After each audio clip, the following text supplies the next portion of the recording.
Walt Disney's Disneyland. When you wish upon a star, makes no difference who you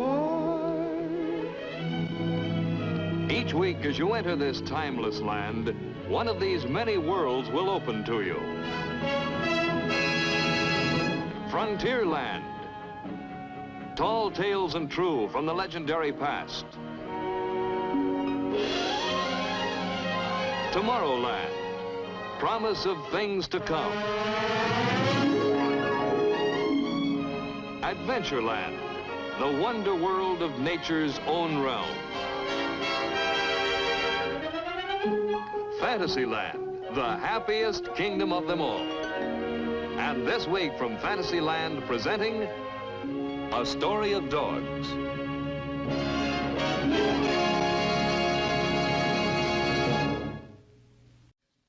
Now, here is your host, Walt Disney.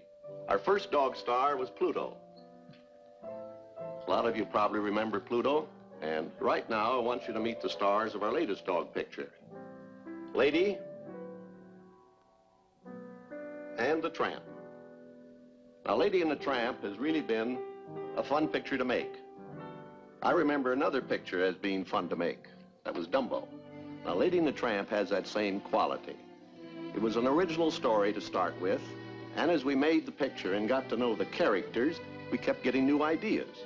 And we had the full leeway to expand them because there wasn't any set storyline.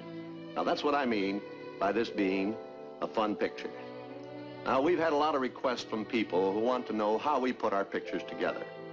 So for this part of the program, I want to give you an idea of how we went about making Lady and the Tramp. Well, first we must find our stars. And being a dog picture, we naturally looked at a lot of dogs. And they were a mighty appealing bunch.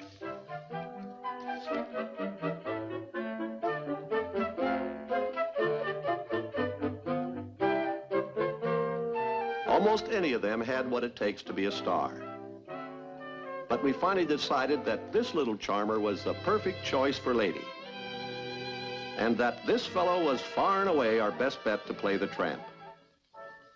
Now we have to get a story for them. Now at our studio, we don't write our stories, we draw them. Now this particular story unit is made up of Joe Rinaldi, Joe's an idea and sketch man, and Ed Penner, writer and director of the story unit. In making a full-length cartoon feature in CinemaScope, it takes perhaps 50 of these storyboards and thousands of sketches. Here we have a condensed version of the story that we've put together especially for this show. Lady and the Tramp is a sort of a dog's eye view of life. Dog meets dog, dog loses dog, and of course dog gets dog.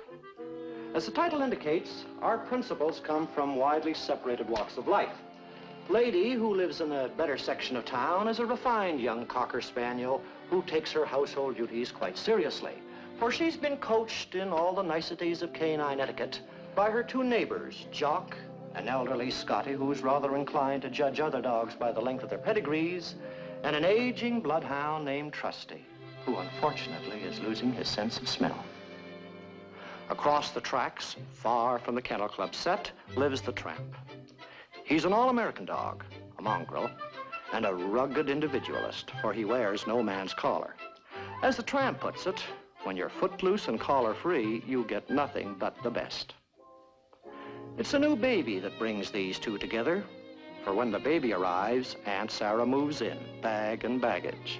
The baggage being two Siamese cats with a talent for getting into mischief and getting Lady blamed for it. When Aunt Sarah slaps a muzzle on her, Lady becomes panic-stricken, bolts down the street, with every stray in the neighborhood yapping at her heels. Luckily, our hero sees the lady in distress and comes to her rescue. The Tramp talks a beaver into removing the muzzle, and then takes Lady for a night on the town to show her a dog's life can be fun. There's dinner at Tony's, an old friend of the Tramp's, a stroll through the park, and then, just for laughs, a little chicken chasing, which results in our Park Avenue debutante landing in the dog pound with an assortment of unsavory characters. Lady is brought home in disgrace. And now the villain enters, a rat who has always wanted to get into the house. Lady's helpless to stop him, and he enters the nursery window. The tramp, who is coming over to apologize, arrives just in time to rush in and take care of him. Aunt Sarah, of course, misunderstands, and accusing the tramp of attacking the baby, she sends for the dog catcher. But Jock and Trusty discover the truth and manage to intercept the wagon before it reaches the pound. So the tramp is saved, and as our story ends, we find our hero a reformed character, a family man, complete with collar and license. The next phase of putting it on film takes us to the director's unit. It is the director's job to coordinate all phases in the making of the picture and follow it through from start to finish. This is Jerry Geronimi, one of the 3 directors on Lady and the Tramp. Tom Kodrick, the art director and layout artist, and Wooly Reitherman, one of the key animators. Jerry's assigning a scene to Wooly for animation, and they're discussing how it should go. Now, right here, Tramps in a tight spot. These tough dogs have him down, and he's really outnumbered. Now, the problem is to get him out of this jam. What do you think? I feel the Tramp could have a light attitude towards this fight. He can handle twice this number. What if he bit the big curl into the leg like this? Starts down here at the bottom and works his way right up the top. Real rapid-fire action. Swell. Now we get into free-for-all. Got the layout down? Okay, now this has to be a real knockdown, drag-out battle. Make it exciting. We could get a good dramatic effect here by having part of the fight behind the barrels. And have shadows of the dogs cast on the wall. Okay, let's run through this scene with sound effects for timing.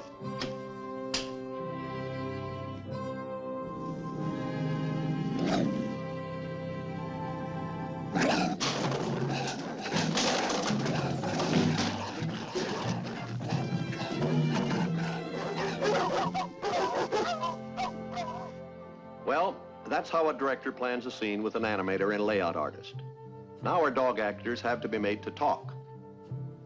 Here are the voices of 3 important characters in Lady and the Tramp. Lady herself, Barbara Luddy.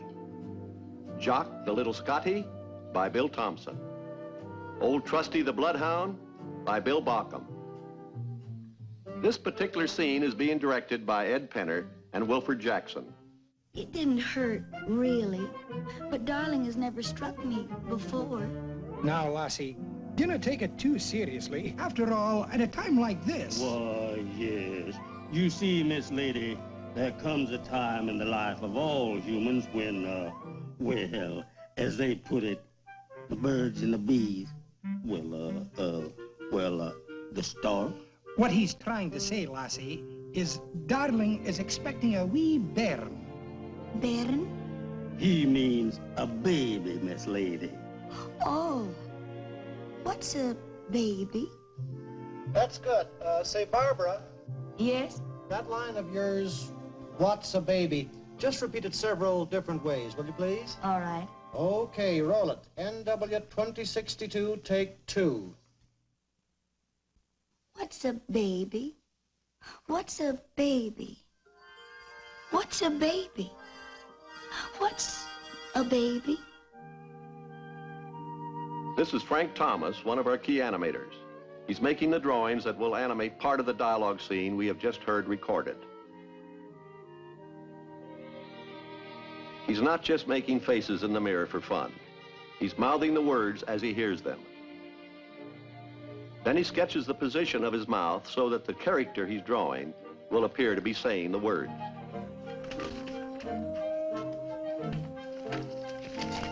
Well, let's see what we've got here now.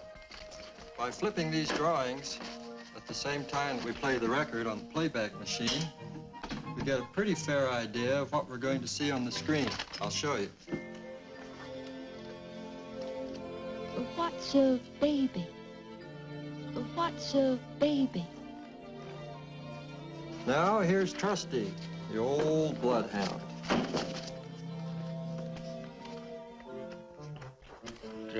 They're mighty sweet.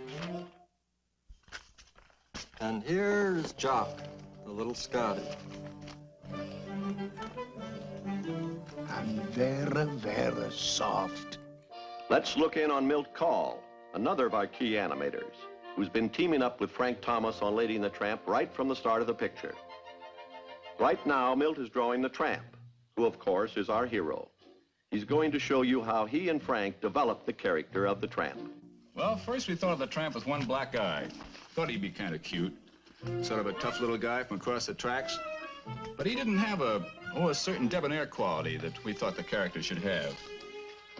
And here's a good-looking fellow, but he takes life too seriously. No sense of humor. And here we have the sense of humor, all right, but he's too big and clumsy. Lady wouldn't want to go out with him. He didn't have to be a slicker, though, but we wanted a real good four-pawed he-dog. Well, this is what we finally wound up with. Now, this is the first time we see the Tramp in the picture. We pick him up down the railroad yards, sound asleep in a barrel. Then the train whistle wakes him up, and he yawns and stretches.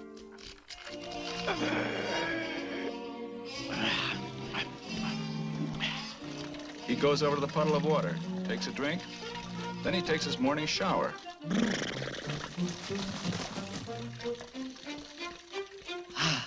What a day. Well, now to dig up some breakfast. Well, now suppose we see how boy meets girl, or dog meets dog in our story. It didn't hurt, really. But darling has never struck me before. Now, lassie, dinna take it too seriously. After all, at a time like this, there's... Why, yes. You see, Miss Lady, there comes a time in the life of all humans when, well, as they put it, the birds and the bees, or, well, the stork, you know, no. Well, and, What he's trying to say, lassie, is darling is expecting a wee bairn. Bairn? He means a baby, Miss Lady. Oh. What's a baby? Well, they resemble humans. But I'd say a mite smaller. Aye, and they walk on all fours. And if I remember correctly, they beller a lot. Aye, and they're very expensive. You will not be permitted to play with it. But they're mighty sweet. And very, very soft. Just a cute little bundle of trouble. Yeah. They scratch, pinch, pull ears. Ah, but shucks, any dog can take that. It's what they do to your happy home. Move it over, will you, friend? Home wreckers, that's what they are. Look here, laddie. Who are you to barge in? The voice of experience, Buster. Boy, just wait till Junior gets here. You get the urge for a nice, comfortable scratch and put that dog out. He'll get fleas all over the baby. You start barking at some strange mutt. Stop that racket, you'll wake the baby. And then they hit you in the room and board department. Oh, remember those nice, juicy cuts of beef? Forget them. Leftover baby food. And that nice, warm bed by the fire. The leaky doghouse. Oh, dear. Dinna listen, lassie. No human is that cruel. Of course not, Miss Lady. Why, everybody knows a dog's best friend is his human. Oh, come on now, fellas. Oh, you haven't fallen for that old line now, have you? Aye, and we've no need for mongrels and radical ideas. Off with you now. Off with you. Off with you. Okay, Sandy. The name's Jock. Okay, Jock. Heather lad of Glencairn to you. Okay. But remember this, Pigeon.